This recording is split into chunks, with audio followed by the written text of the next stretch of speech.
Perkenalkan, nama saya Zakir Putra Fidalai dari Prodi Informatika NIM 11S25033. Di sini saya akan menjelaskan tentang pelajaran Python yang sudah saya pelajari. Di sini saya belajar tentang variabel dan tipe data. Yang dimana di Python kita bisa membuat sebuah variabel dengan cara seperti ini, kemudian mengisinya dengan tipe data yang kita inginkan seperti ini. Saya membuat variabel string yang berisikan string hello. Kemudian saya membuat variabel myFloat yang berisi 10,0. Kemudian saya membuat variabel myInt yang berisi 20. Kemudian di sini kita bisa mengecek apakah tipe data yang kita inginkan itu sudah sesuai dengan yang ingin kita cek seperti ini. If myString, jika variabel myString sama dengan string hello, maka lakukanlah ini. Nah, ini %s ini adalah format untuk menampilkan si variabel. Nanti jadi bisa terlihat string berisi variabel, isi data variabel, isi variabel ini berisi apa yang nanti akan ditampilkan di sini. Kemudian ini juga adalah untuk cara untuk mengecek apakah variabel myFloat itu bertipe data float dan variabel myFloat berisi nilainya itu adalah 10,0. Jika iya maka lakukan ini. Seperti ini. %f itu adalah untuk menampilkan data yang bertipe data float. Kemudian untuk mengecek apakah variabel myInt bertipe int dan variabel ini memiliki isi 20. Jika iya maka lakukanlah ini. Dan %d ini adalah untuk menampilkan tipe data integer. Jika kita jalankan maka akan terlihat. Karena kan si myString ini tadi dicek apakah dia berisi hello. Kan di sini myString berisi hello, maka dia melakukan ini. Maka di outputnya akan keluar string %s tadi akan diisi oleh isi data myString, yaitu hello. Kemudian dicek lagi apakah myFloat ini bertipe data float. Maka dia akan bertipe data float memang 10,0. Dia memiliki koma dan berisi nilai 10,0. Dan di sini juga dia bernilai benar karena myFloat berisi 10,0. Maka dia akan melakukan ini, menampilkan float. Nah, ini float. Kemudian %f. Ini adalah untuk menampilkan isi data bertipe float. Karena di sini float sudah memenuhi syarat, maka dia akan menampilkan 10,0. Kemudian untuk mengecek yang terakhir, apakah myInteger bertipe data integer dan memiliki isi 20. Kan di sini sudah memenuhi syarat, maka dia akan melakukan ini integer, kemudian titik 2 kita masukkan isi dari si integernya itu dengan membuat %d. %d-nya kita ambil dari variabel myInt, maka dia akan ditampilkan sini. Oke, untuk pelajaran selanjutnya itu adalah tentang format string. Yang mana berhubungan dengan yang tadi, saya akan membuat variabel bernama data yang berisi tuple, yang berisi string John, string Doe, dan string bernilai float itu 53,44. Kemudian saya membuat variabel format string karena dia berisi dari dua kata, jadi saya menggunakan underscore yang lebih gampang membacanya, dengan berisi ini string hello, kemudian ada %s lagi. Jadi maksudnya apa nanti akan kita lihat. Kemudian dia akan menampilkan ini, kemudian ada lagi %s. Nah, ketika kita memanggil si format string yang ini tadi, kemudian kita mengisi isi %s-nya ini dari variabel data, maka dia akan, jika kita jalankan, dia akan seperti ini. Nih, jadi seperti strukturnya hello, kemudian %s. Kan kita ngambil tadi %s-nya itu dari data, variabel data. Di mana variabel data ini berisi tuple yang pertama itu adalah John, makanya dia di sini menjadi hello John. Kemudian ada %s lagi. Maka dia ambil lagi dari si data. Kan dia ambil dari data tadi. Yang kedua adalah si Doe. Kemudian hello John Doe. Kemudian maka ini akan ditampilkan lagi.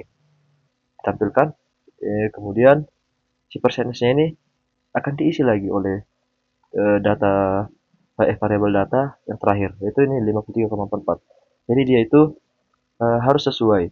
Jika ini format untuk string persen %s, persen %s, persen %s, jadi dia ada 3 persen %s, maka nanti kalau kita mau ngambil dari datanya ini, dia akan mengambil dari 3 itu.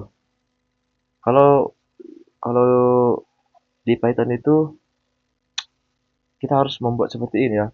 Jadi nanti dia akan mengambil berurutan. Jadi persen %s yang ini akan diisi oleh yang ini, kemudian yang ini akan diisi oleh yang ini, kemudian yang terakhir akan diisi oleh ini. Oke, oke, kita akan melanjutkan tentang list. Sekarang kita saya membuat sebuah variabel bernama number, strings, dan name. Jadi yang dimana numbers dan string ini berisi list kosong. Kemudian variabel names ini berisi list yang berisi John, Eric, dan Jessica. Jadi di sini itu ada 3 string. Kemudian di sini saya ingin mengisi numbers ini dengan saat angka. Jadi saya ingin mengisi numbers itu listnya itu nanti ada 1, 2, 3 dengan cara seperti ini. Numbers titik append.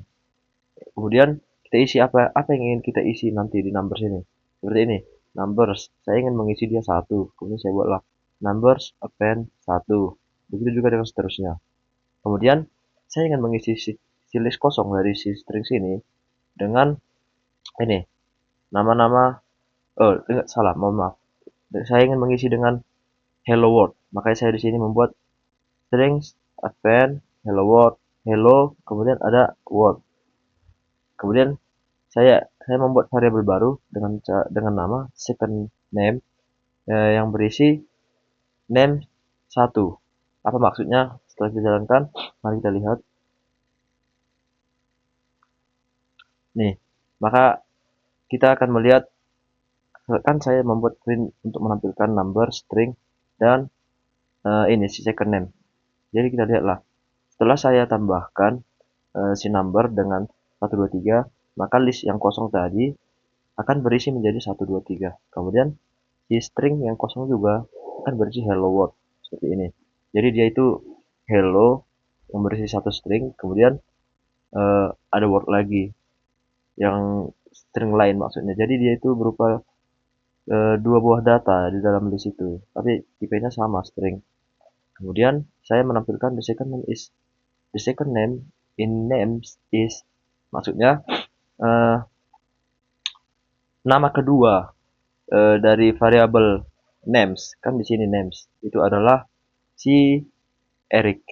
Ini maksudnya eh, karena di nama itu, karena di list itu seperti ini, itu menunjukkan posisi ya. Jadi kalau di list itu posisi yang pertama itu bukan 1, jadi itu adalah 0. Kalau kita buat ini 0, maka dia akan menampilkan si John. Jadi si John ini adalah posisi ke 0, si Eric adalah posisi ke 1, dan si Jessica adalah posisi kedua. Mari kita coba. Nah, kan di sini sih ke name saya isi the names dengan posisi ke 0. Maka posisi ke 0 itu kan di sini adalah John, maka dia menampilkan di sini si John. Sementara tadi kita buat posisi ke 1, dia menampilkan si Eric karena memang si Eric adalah posisi ke 1. Jadi itu dimulai dari 0 ya. 0, 1, dan seterusnya. Oke. Kemudian kita membahas tentang loops. Oke, saya akan melanjutkan tentang loop. Di sini kita disuruh untuk menampilkan semua eh, bilangan genap, even ya, bilangan genap dari list numbers. Jadi numbers ini berisi sebuah list ya, beberapa bilangan integer. Eh, Kemudian dia mengatakan jangan tampilkan semua bilangan yang setelah 237, maksudnya itu jika kita menemukan angka 237, jangan print lagi angka bilangan genap setelahnya, itu maksudnya. Jadi kita bisa membuat programnya seperti ini. Kan numbers tadi berisi sebuah list, beberapa bilangan bilangan integer, kemudian kita ingin menampilkan semua bilangan genap, namun jika dia sudah 237, jika dicek nanti eh, ada angka 237, jadi nanti dia nggak boleh lagi menampilkan apapun bilangan genap setelah kita menemukan angka 237. Nah, ini adalah contoh looping sederhana yang bisa kita terapkan di Python. Di sini kita membuatnya dengan kita membuat variabel number ya. Jika number yang berada di numbers ini kan berisi sebuah list. Jadi misalkan kita akan mengecek number yang pertama adalah 951. Dia akan dicek apakah dia bernilai 237. Jika iya, maka break dan langsung menampilkan ini si number itu. Sementara di sini kan dia tidak terpenuhi. Maka kita membutuhkan kondisi lain. Maka kita buat di sini jika number itu adalah bilangan ganjil, kan kita hanya ingin menampilkan bilangan genap ya kan. Maka continue. Jadi dia loopingannya ini akan balik lagi ke atas, dia akan ngecek lagi. Tapi si number yang tadi misalkan 951, cek tidak bernilai 237, maka kondisinya salah, dia tidak akan break, dia akan lanjut lagi, cek kondisi kedua. Apakah dia bernilai ganjil? Ya kan, dia bernilai ganjil. Maka dia continue, di skip, dibalikkan lagi ke atas. Tapi sekarang yang dicek adalah yang ini, 402. Makanya dia akan mengecek lagi. Apakah 402 bernilai 237? Sementara di sini kan dia tidak bernilai 237. Maka dia akan men-skip bagian yang ini, akan masuk ke sini. Apakah eh, apakah 402 habis apakah 402 adalah bilangan ganjil? Kan tidak terpenuhi juga. Maka kan dia men-skip ini, kemudian dia akan masuk ke sini. Print number. Makanya setelah kita jalankan, 402 itu adalah bilangan pertama yang ditampilkan dari list ini karena dia itu dicek sesuai urutan. Dia akan cek ini, cek ini, cek ini, cek sampai ke sini. Namun setelah kita menemukan angka 237 ini, dia loopingannya akan berhenti. Jadi dia nggak boleh menampilkan walaupun bilangan genap juga setelah urutan 200 setelah angka 237 ditemukan, dia tidak akan menampilkan apa-apa lagi karena di sini sudah di break ya kan. Makanya nanti setelah angka 918 mungkin itu adalah angka genap terakhir sebelum 237 ini ditemukan. Mari kita cek. Nah, setelah kita cek, ternyata memang 918 ini adalah angka genap terakhir sebelum angka 237. Karena di sini dia sudah menemukan 237, jadi dia tidak akan melakukan loopingan ini lagi dan program akan selesai. Nah, itu adalah untuk materi tentang list. Kemudian kita akan membahas materi tentang input and output. Yang dimana ini adalah sudah kita terapkan pada bagian sebelumnya dengan cara membuat variabel name yang berisi. Ini adalah cara kita untuk meminta input dari user di Python. Jadi nanti dia akan mengeluarkan ini string ini. Ini akan ditampilkan. Kemudian user akan memasukkan sesuatu dan itu akan diisi ke variabel nama name. Begitu juga dengan age. Bedanya di sini kita ingin karena kan kalau kita membuat input seperti ini saja, nanti itu uh, input yang dimasukkan user akan dibaca menjadi tipe datanya akan menjadi string. Sementara saya ingin membuat age atau umur. Kan umur itu kita meminta ya biasanya tipe datanya itu adalah integer. Makanya di sini cara mengubahnya gampang sekali dengan cara menambahkan int kemudian minta input dari user. Maka tipe data dari age ini akan berubah menjadi integer. Kita bilangan bulat. Nah, begitu juga dengan country, dia akan menampilkan ini, kemudian user akan masukkan input, akan disimpan ke wadah atau disimpan ke variabel country ini. Kemudian kita akan menampilkan ini, hello, my name is. Ini adalah format atau cara kita untuk menampilkan eh, beberapa variabel yang ingin kita masukkan ke string dengan cara membuka kurung seperti ini, dan ini harus berurutan ya. Kita memanggilnya itu nanti mengisi ini dengan cara dot format. Ini sangat penting sekali. Jadi jumlah bracketnya ini harus sama dengan isi dari formatnya ini. Karena di sini bracketnya ada 3 dan formatnya berisi 3 variabel, kan sudah cocok. Jadi dia akan jalan nanti. Seperti apa? Mari kita coba. Nah, ini kan sudah ditampilkan enter your name.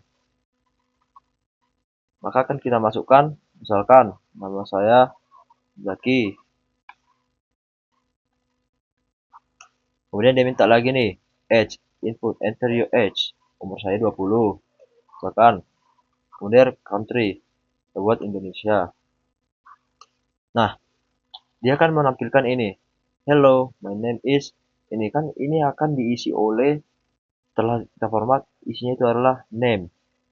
Maka dia akan menampilkan, kan kita sudah isi name itu, variabel name itu dengan Zaki. Maka dia akan mengisi my name is ini Zaki.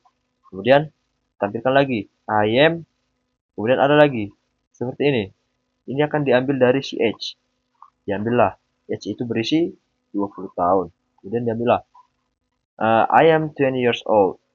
Kemudian dicetak lagi nih, di print lagi years old and I am from. Kemudian bracket seperti ini akan diisi oleh si country. Nah, country-nya tadi kita isi Indonesia, maka dia seperti ini. I am from Indonesia. Oke, sesimpel itu. Sekarang kita akan lanjutkan tentang condition. Di mana condition ini sangat penting sekali untuk kita uh, jika kita ingin membuat suatu program, kita harus tahu kondisi seperti apa aja yang akan mungkin terjadi. Mari kita lihat contohnya seperti ini. Saya membuat variabel, saya isi dengan 16 dan begitu juga dan seterusnya. Saya ingin mengecek apakah si number atau variabel number bernilai lebih besar dari 15. Nah, di mana ini adalah dapat kita katakan sebuah kondisi, ya kan? Makanya namanya condition. Ini adalah kondisi pertama. Jika iya, maka tampilkan angka 1. Begitu juga seterusnya. Ini adalah kondisi-kondisi yang memungkinkan. Jadi jika kita nanti ingin membuat suatu program, mustahil kita tanpa kondisi ya kan. Jadi kita harus tahu kondisi apa saja yang mungkin. Karena kalau di pemrograman itu kita harus memberitahu kepada bahasanya sedetail mungkin, kasus-kasus atau case-case seperti apa aja yang memungkinkan. Dan agar eh, agar fungsi-fungsi yang kita buat itu nanti tahu dia harus ngapain nih. Kalau kondisinya seperti ini, dia harus mau ngapain. Seperti ini, kalau kondisinya si number itu lebih besar dari 15, maka kamu harus menampilkan satu seperti itu. Jadi inilah kondisi yang sangat sederhana sekali yang bisa kita coba di Python. Jadi jika kita jalankan, maka hasilnya akan seperti ini. Nih, number, apakah dia lebih besar dari 15? Ya, kondisi pertama dia ngecek apakah kondisinya lebih besar dari 15. Dan itu ada bernilai benar. Maka dia akan melakukan ini, print 1. Dan begitu juga dengan seterusnya. Oke. Sekarang kita akan belajar classes object. Oke. Untuk pelajaran ini sudah mulai sedikit bertambah sulit ya. Tapi bukan sesulit itu. Lebih sulit dari yang sebelum-sebelumnya saja.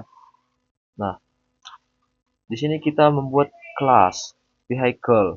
Jadi kita bisa membuat seperti gimana ya? Seperti sebuah kelas lah yang bernama vehicle. Yang dimana vehicle ini dia itu berisi beberapa variabel. Nah, di sini variabelnya. Variabelnya itu pertama nama, kind atau jenis, color warna, value harga.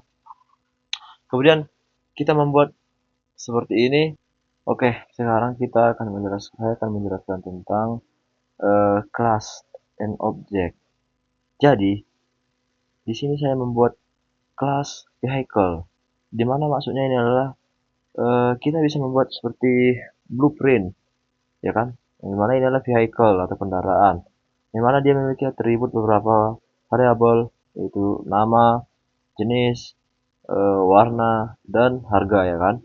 Kemudian saya juga membuat sebuah fungsi yang berisi self. Jadi self ini gunanya adalah untuk eh, mengambil. Nah, di mana ini adalah contoh pengambilan eh, nilai atau data dari atributnya ini. Jadi saya membuat di sini tampilkan ini persen %s string, ya, nanti dia diambil dari ini self.name. Jadi dia self ini akan mengambil isi dari si name. Nah, isi dari si name. Kemudian si self ini mengambil isi dari si color. Kemudian seperti itu seterusnya. Si self mengambil isi dari si jenis atau kind, dan si self mengambil isi dari si value atau nilai. Yang akan ditampilkan sesuai urutan. Ini akan menampilkan ini akan menampilkan ini akan menampilkan ini akan menampilkan ini. Ini maksudnya adalah dua angka di belakang koma, ya, maksudnya karena ini berupa sebuah tipe datanya adalah float. Jadi kita bisa membatasi dua angka di belakang koma seperti ini. Kemudian dia akan mengembalikan nilai dari ini. Jadi fungsinya akan mengembalikan nilai dari hasil ini. Oke. Nah, karena kita sudah memiliki kelas atau blueprintnya, jadi kita bisa mencetak beberapa objek, ya kan. Misalnya di sini kita mempunyai blueprint kendaraan. Jadi kita bisa membuat objek yang pertama, namanya car 1 misalkan. Dia kita buat seperti ini. Car 1 dia adalah sebuah vehicle atau dia adalah sebuah kendaraan. Maka si car 1 ini harus akan memiliki ini, ya kan. Karena si vehicle itu tadi memiliki atribut itu name, kind, color, and value, ya kan. Maka si car 1 ini akan memiliki name, color, kind, dan value juga, ya kan. Maka dibuat sini car 1 titik name. Jadi car 1 name-nya itu diisi fair, kemudian colornya itu diisi red, begitu juga seterusnya. Jadi kita sudah punya objek pertama car 1 dengan atributnya udah diganti berupa jadi seperti ini. Kemudian kita juga membuat objek kedua bernama car 2, yang dimana dia adalah sebuah vehicle juga, karena kelasnya ini kita membuat vehicle, ya kan. Jadi kita buat kelas car 2 itu vehicle. Jadi dia juga akan memiliki beberapa atribut ini dan sudah diisi. Nah, sekarang kita akan menampilkan apa sih eh, deskripsi dari beberapa objek ini. Seperti ini, print car 1 titik description. Kan kita sudah punya fungsi description di sini, ya kan. Di mana dia akan mengembalikan seperti ini. Maka jika kita panggil car 1 titik description, jadi maksudnya eh, deskripsi dari car 1 ini apa aja sih? Maka kita coba kita jalankan. Nah, kita jalankan. Nah, kita akan mendapatkan seperti ini. Kan sesuai dengan fungsi description itu, dia akan menampilkan si ini, si persen %s yang diambil dari save name. Dia akan mengambil namanya. Nih, di sini car 1 namanya Fair. Maka dia akan mengambil ini, Fair. Kemudian dia akan menampilkan is a. Dia akan tampilkan is a. Kemudian dia akan tampilkan ini. Ini adalah milik si color. Maka dia ambil colornya. Di sini adalah colornya red. Is a red. Kemudian di sini juga akan mengambil si kind. Maka dia akan mengambil kind-nya. Kind-nya adalah convertible. Maka di sini fair is a red convertible worth. Dia akan tampilkan worth. Kemudian ada dolar, ya kan. Kemudian akan diikuti oleh float, dua angka di belakang koma. Itu nilai dari si value. Value-nya di sini bernilai 60.000. Maka akan ditampilkan fair is a red convertible worth 60.000 dolar. Nah, seperti itu juga dengan yang si car 2. Jadi ini adalah object oriented di Python, ya. Jadi kita menjelaskan kelas. Anggap saya seperti blueprint. Jadi kan dari blueprint itu kita bisa membuat banyak objek. Misalkan kita punya blueprint untuk mobil, kita bisa membuat banyak mobil dari blueprint itu.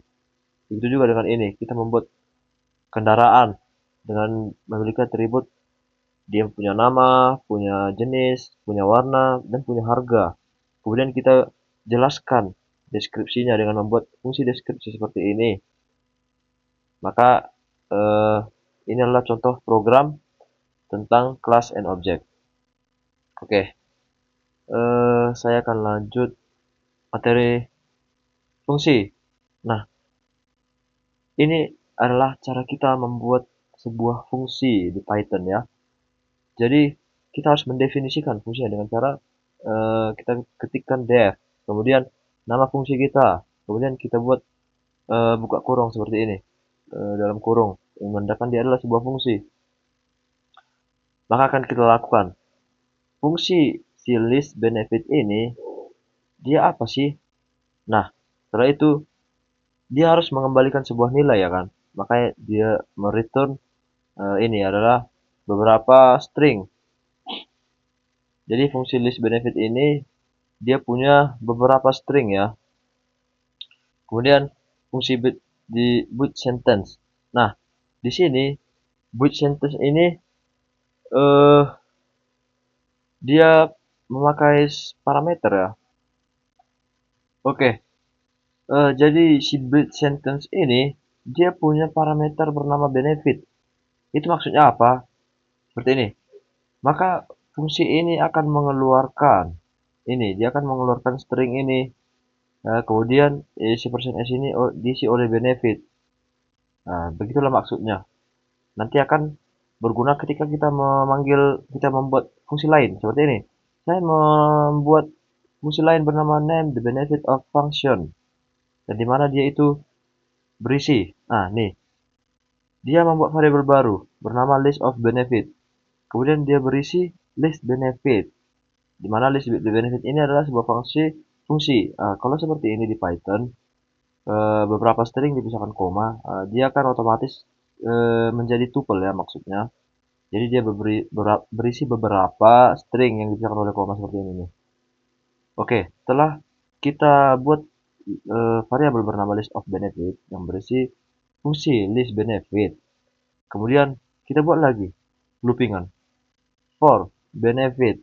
Oke, benefit ini adalah parameter baru untuk loopingannya ini ya, maksudnya bukan untuk yang tadi, bukan untuk yang ini. Maka dia akan melakukan loopingan untuk semua benefit di list of benefit. Nah, jadi maksudnya itu list benefit ini kan berisi beberapa string ya kan. Jadi string yang ini akan dianggap oleh si loopingan ini adalah benefit. Jadi semua string ini akan dianggap adalah benefit ya kan. Nah, maka dia akan melakukan ini print tampilkan void sentence benefit. Ini maksud saya tadi. Kan void sentence itu berisi parameter ya kan, parameter benefit. Nah, ini kebetulan saja ini sama ya parameternya dengan yang ini. Jadi di sini kita bisa buat aja ya, misalkan parameternya x, ini pun x. Maka nanti kalau kita memanggil fungsinya ini, si x-nya itu akan kita gantikan dengan yang ini. Kan di sini loopingannya itu parameternya benefit. Jadi kita bisa masukkan aja ke sini benefit. Jadi kan satu-satu dia nanti akan ditampilkan. Jadi dia akan menampilkan print void sentence benefit. Void sentence benefit itu adalah ini. Dia akan menampilkan ini. Ininya akan diisi oleh benefit yang pertama. Akan diisi oleh ini. Kemudian diulangi lagi. Kan dibilangnya for benefit. Jadi semua, untuk semua yang ada di list benefit ini. Maka dia akan melakukan ini diambil dari sini. Berarti ini diambil dari sini. Kemudian dia lakukan lagi. Ini diambil dari sini sampai semuanya habis. Nah, kemudian untuk memanggil fungsi utama ini, caranya itu cukup gampang kalau di Python ya. Tinggal langsung begini saja.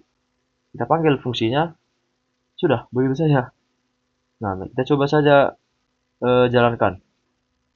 Nah, seperti yang saya katakan tadi, Ini adalah fungsi utamanya kan, yang dimana dia akan mengeprint ini, akan dia menampilkan ini.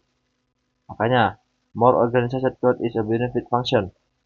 Kita lihat di sini kan dia menampilkan fungsi boot sentence, di mana boot sentence itu adalah string ini.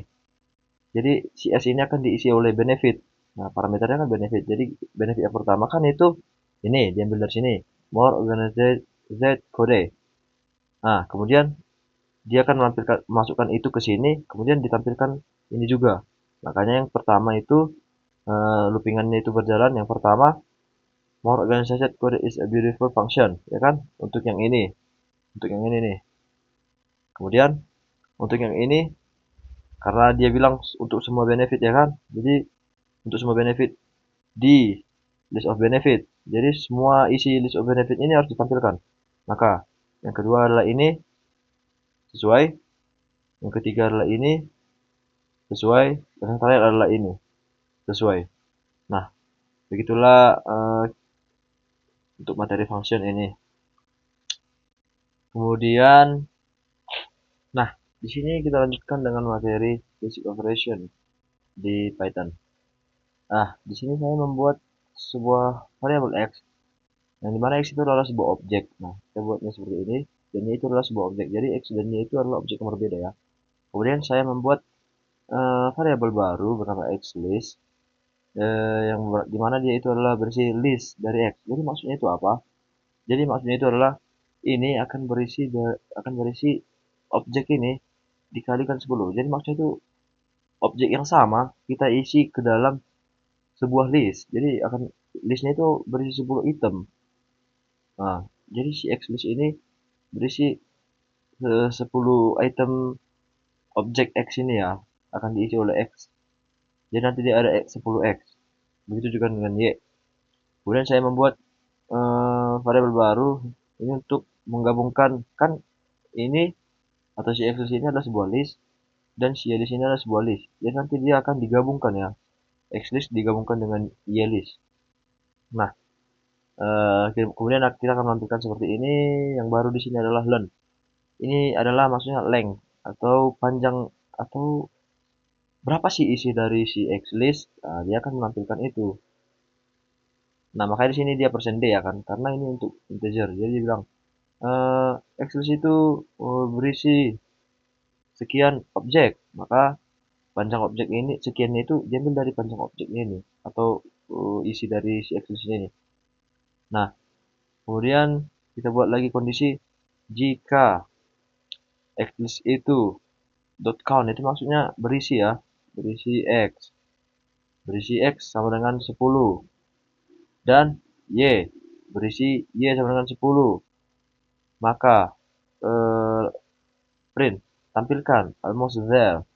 Begitu juga dengan yang ini, jika big list berisi 10 dan big list Y berisi 10, maka lakukan ini grade.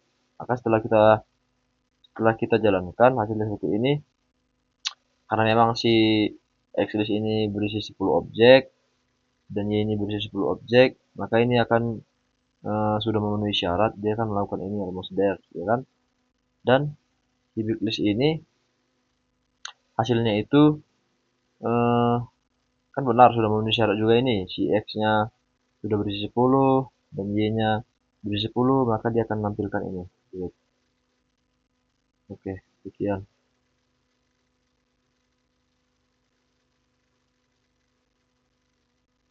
Nah, sekarang kita akan eh, belajar tentang dictionaries di Python. Jadi sekarang kita punya sebuah variabel bernama phonebook, yang dimana dia itu berisi eh, beberapa apa ya namanya nih. Jadi dia itu punya key dan value. Misalkan ini, ya, key si John dia punya value, isinya itu adalah ini. Makanya dia berbeda dengan list dan tuple. Jadi dia itu tipe data itu punya pasangan-pasangan gitu. Jadi John pasangannya si ini, Jack pasangannya si ini, Dan mana kita tahu dia punya pasangan? Ya karena dipisahkan oleh ini, titik dua, kemudian ada koma. Jadi ini adalah yang pertama, ini adalah yang kedua. Jadi dia punya key dan value gitu. Jadi dia punya pasangan. Nah, begitulah contohnya. Sekarang di sini ada update. Jadi kita ingin eh, menambahkan, ya kan? Menambahkan eh, data baru. Jadi key-nya itu Jack dan dia punya pasangannya itu ini, value-nya itu ini. Jadi kita ingin menambahkan itu ke si phonebook ini. Begitulah cara kita menambahkan. Berbeda dengan dot append ya kan. Kalau append tadi di list ya kan. Karena dia cuma punya, misalkan ini cuma Jack, Jill, John, dan seterusnya. Makanya dia cuma pakai dot append. Jadi kalau pakai dot update ini karena dia berisi key dan value. Jadi kita ingin menambahkan eh, si Jack yang memiliki value ini. Makanya kita perlu update. Nah, sekarang karena di instruksinya memang kita ingin menghapuskan sijil di sini dictionaries nih,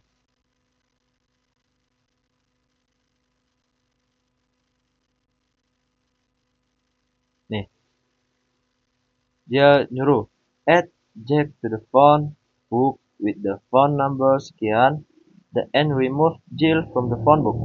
Jadi kita disuruh menambahkan si K bernama Jack dan dia memiliki value yaitu ini 9 sekian ini. Kemudian kita disuruh untuk meremove atau eh, menghapus Jill dari phonebook. Nah, maka kita melakukan delete phonebook Jill. Ya, jadi secara otomatis dia akan menghapus, jika kita menghapus key-nya, maka dia akan menghapuskan value-nya juga. Nah, di sini kita akan melakukan cek kondisi lagi ya. Jika si Jack berada di phonebook, maka lakukan ini. Jika Jack tidak berada di phonebook, maka lakukan ini. Nah, mari kita coba. Nah, bisa lihat, tadi kan si phonebook berisi Jill. Sementara di sini tidak ada Jill, karena kita sudah menghapus si Jill. Kan kita nggak perlu menghapus value-nya lagi, kita cuma perlu menghapus key-nya aja. Jadi kan si Jill ini tadi punya value ini. Tapi kalau kita hapus aja value-nya ini, maka ini akan otomatis terhapus juga. Begitu. Nah, dia akan ngecek ini. Apakah Jack ada di phonebook? Nah, Jack yang ini kan kita sudah update tadi. Kan? Makanya dia benar. Makanya dia akan membuat ini. Jack is listed in phonebook. Makanya dia keluar ini nih. Kemudian, jika Jack tidak berada di phonebook, lakukan ini. Kan nggak ada keluar nih. Karena kondisinya tidak memenuhi. Nah, sekarang yang terakhir. Tampilkan phonebook. Ini phonebook yang setelah kita update ya, karena si si Jill sudah kita hapus dan si Jack sudah kita tambahkan. Maka dia sini Jill tidak ada dan hanya si Jack yang ada di sini dengan dua data lainnya ini. Oke, ya. Oke, sekarang kita akan membahas tentang modules and package. Jadi di sini saya mengimport library RA ya. Di mana ini adalah library bawaan di Python. Jadi saya ingin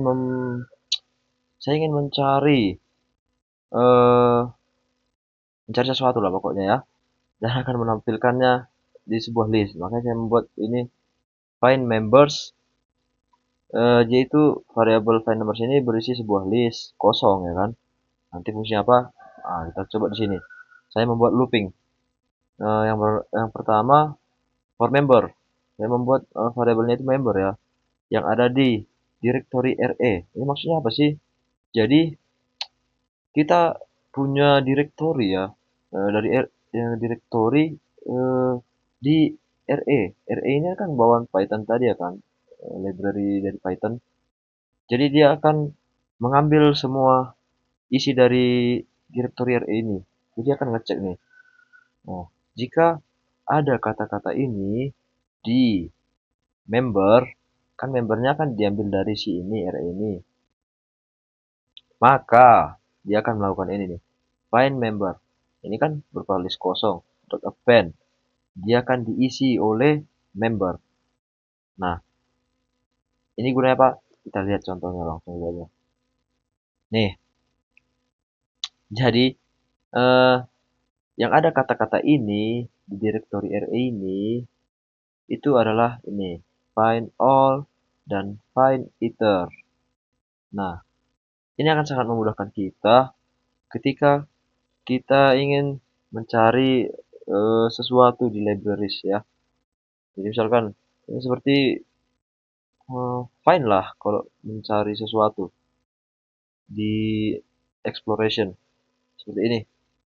Nih, jika ingin kita mencari sesuatu, kita bisa mengklik apa aja ya kan. Nah, bedanya sini kita harus mengklik apa yang ingin kita cari dulu. Maka dia bilang, jika kata-kata find ini ada di member, maka lakukan tambahkan ke list kosong ini.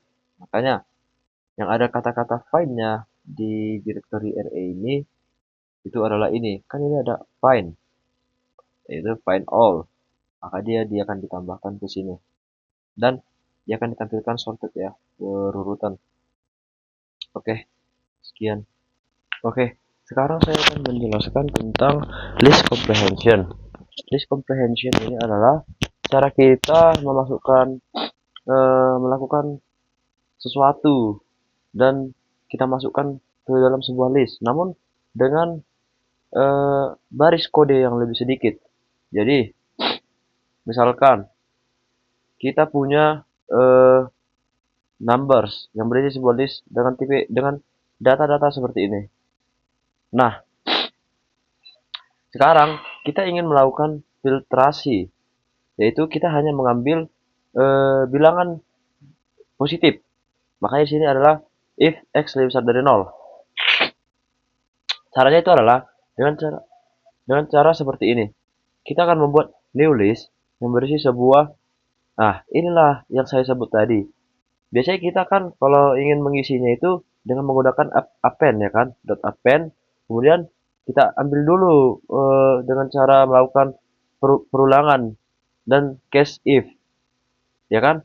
Namun dengan list comprehension kita bisa dengan menuliskannya hanya satu baris kode seperti ini. Nih, formulanya adalah kita ekspresi itu ada di sebelah kiri. Kalau untuk filtrasi, if-nya itu ada di belakang. Namun jika kita ingin membuat if dan else-nya itu harus di sebelah depan sini. Kemudian kita lakukan for items di data yang kita punya. Nah, jika kita jalankan, hasilnya akan seperti ini. Nah, jadi si numbers ini sudah di-sharing. Yang diambil hanya x lebih besar dari 0 atau yang positif saja. Sekian. Baiklah, sekarang saya akan menjelaskan tentang lambda function. Lambda function ini adalah sebuah function yang kita tidak perlu mendefinisikannya. Jadi kita bisa menuliskannya itu singkat. Contohnya seperti ini. Saya punya L atau sebuah list yang berisi 1 sampai 5. Nah, gimana kalau saya ingin menampilkan jika dia bilangan ganjil, dia akan menampilkan true, dan jika dia bilangan genap, dia akan menampilkan false. Nah, di sini kita bisa menggunakan fungsi lambda.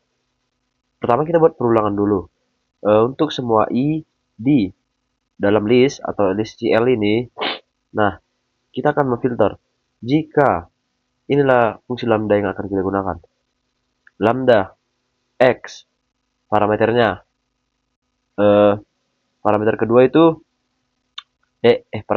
parameternya itu adalah x yang dimana x itu kalau dibagi 2 atau modulus 2 sisanya 1, maka kita akan menampilkan true. Ini maksudnya kalau x-nya itu bernilai ganjil, kita ambil si i-nya itu dari si i-nya maksudnya ya, lambda ini kalau bernilai ganjil kan i-nya itu ada di L. Dia akan ngecek satu-satu nanti. Kalau dia memenuhi syarat lambdanya ini, maka dia akan menampilkan true. kondisi selain itu dia akan menampilkan false. Nah, inilah yang dimaksud fungsi lambda.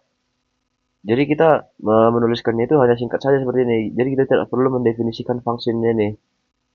Nah, kalau kita jalankan, hasilnya itu akan seperti ini nih. Dia akan ngecek.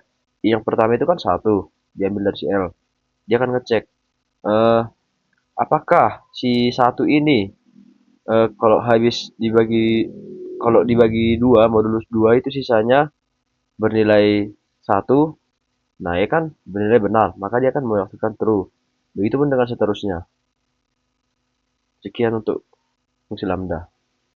Oke, baiklah, saya akan melanjutkan sekarang adalah tentang generator. Generator itu adalah sebuah fungsi di Python yang dia bisa menyimpan data satu persatu, berbeda dengan list. Jadi generator ini dia tidak menyimpan datanya sekaligus gitu. Jadi dia lebih efisien. Ya, kita bisa menggunakan generator itu ditandakan dengan ini, kata kunci yield. Jadi dia itu akan menyimpan data. Misalkan kita punya mendefinisikan sebuah fungsi yaitu Fibonacci, atau kita buat aja Fib seperti ini, di mana dia itu memiliki A dan B, yaitu adalah 1 dan 1. Karena dari Fibonacci itu awalnya itu harus 1, 1, kemudian 1 ditambah 1, 2, dan seterusnya. Makanya di sini kita menggunakan perulangan while atau loop while 1. Ini maksudnya adalah loopingan yang terus berjalan. Jadi dia itu akan menyimpan atau yield A atau nilai si yang pertamanya itu. Jadi tadi kan kita punya A, B itu 1 dan 1. A-nya 1, B-nya 1. Nah, nanti akan diperbarui ketika si A-nya ini sudah disimpan oleh si yield ini. Jadi dia sudah simpan A-nya. Jadi nanti A-nya dipegang, kemudian di sini kita upgrade A-nya. A-nya itu menjadi B, ya kan, karena 1, 1. Nanti kan A-nya itu jadi B-nya itu jadi si A. Dan yang harusnya B itu yaitu adalah si A ditambah si B, karena Fibonacci itu kan begitu. Deret sebelumnya adalah deret berikutnya adalah jumlah 2 deret sebelumnya. Makanya di sini kita buat A tambah B. Nah, setelah itu kita akan mengimport types. Ya, ini adalah library dari Python agar kita bisa ngecek type-type yang lain aja. Seperti ini. Jika type dari fungsi Fibonacci itu adalah generators type, di mana ini adalah tipe data yang sudah kita import tadi, yang berada di tipe types ini. Nah, kita akan menampilkan ini, good, the Fib function is a generator. Nah, sekarang kita akan menampilkan apa aja si A yang sudah disimpan oleh shield ini dengan cara kita membuat seperti ini, perulangan lagi. Nah, ini counter ini kita buat sama dengan 0 agar kita bisa membatasi berapa banyak yang kita ingin ambil. Nah, seperti ini. For i in Fib. Fib ini adalah Fibonacci yang tadi ya, yang dia punya generator untuk menyimpan si A-nya. Nah, kita akan menampilkan si I-nya. Jadi nanti misalnya si A yang disimpan itu 1, dia akan ditampilkan 1. Kemudian si B itu kan nanti jadi si A. Si A itu kan adalah 1 lagi. Makanya dia nanti jadi 1. Nah, biar lebih gampang kita akan jalankan. Nah, ini dia. Yang ini sudah dijalankan karena dia adalah tipenya udah menjadi generator type, maka dia akan ngeprint ini. Nah, inilah itu. Sekarang kita lihat dia for i in Fib 1. Kan si A-nya 1 tadi kan, maka print 1. Kemudian si B-nya itu akan menjadi si A yang bernilai 1, maka dia akan ngeprint 1 lagi. Nah, disinilah mulai counternya ini bertambah 1. Ini maksudnya kita kan counternya mulai dari 0. Jadi nanti dia jalan dan setelah diambil si 1, dia akan menjadi 1. Setelah berikutnya diambil lagi si 1, yaitu si ini yang sudah menjadi A, dia bertambah lagi menjadi 2. Sekarang adalah generatornya sudah menjadi 2. Berarti ini adalah yang suku ketiga. Nah, suku ketiga itu adalah penjumlahan dua suku sebelumnya. Karena A ditambah B ya kan. Satu tambah satu 2. Begitupun seterusnya sampai si counternya ini 10. Kita batasi dia hanya 10 10 10 data aja yang kita ambil. Nah, ketika si counternya sudah 10, dia akan selesai loopnya. Begitulah sehingga derek Fibonacci ini dari suku 1 sampai 10 ditampilkan di layar. Nah, 1 tambah 1 2, 2 tambah 1 3, 2 3 tambah 2 5, 5 tambah 3 8, begitu pun seterusnya sampai suku 10. Nah, sekian tentang generator. Baiklah, di sini saya akan menjelaskan tentang multiple function argument. Nah, ini adalah cara kita membuat suatu fungsi yang dia memiliki beberapa argumen di dalam fungsinya. Seperti ini, kita ingin mendefinisikan sebuah fungsi yang bernama foo, ya kan? Dan dia memiliki banyak sekali argumen. Nah, ini adalah argumen biasa ya, kalau seperti ini A, B, C, berarti dia memiliki 3 parameter. Nah, sementara ini adalah argumen di luar parameter ini. Jadi misalkan kita isi nanti, kita panggil fungsinya itu foo 1 2 3, kemudian itu 1 milik si A, 2 milik si B, 3 milik si C. Kemudian ada lagi di lebihnya nanti. Misalnya 4 5 6 itu adalah milik si arcs yang ini. Nah, eh, di sini kita mendefinisikan foo-nya adalah dia akan mengembalikan length dari si arcs. Berarti dia akan mengembalikan eh, banyaknya, kan arcs ini nanti akan menghasilkan sebuah tuple. Nah, dia akan menghitung berapa banyak si isi tuplenya itu. Nah, itu untuk si fungsi foo. Kemudian kita mendefinisikan si fungsi bar. Nah, bedanya dengan si fungsi foo, di sini dia argumen yang terakhir itu dia adalah KWARGS. Nah, ini maksudnya apa? Ini berbeda dengan si arcs. Kalau si arcs ini dia hanya tuple, hanya misalkan ini kan lebih dari 3 tadi kan, 4 5 6 yang disimpan ke sini. Nah, sementara kalau si KWARGS ini apa ya baca? Keyword arguments ini dia itu yang dilebihkannya itu nanti nggak cuma misalkan ini 1 2 3, di sini nggak 4 5 6, jadi dia punya pasangan. Misalkan kayak dia tadi punya key dan value, jadi misalkan 1 2 3, kemudian umur sama dengan 20, kemudian kota sama dengan Medan misalkan.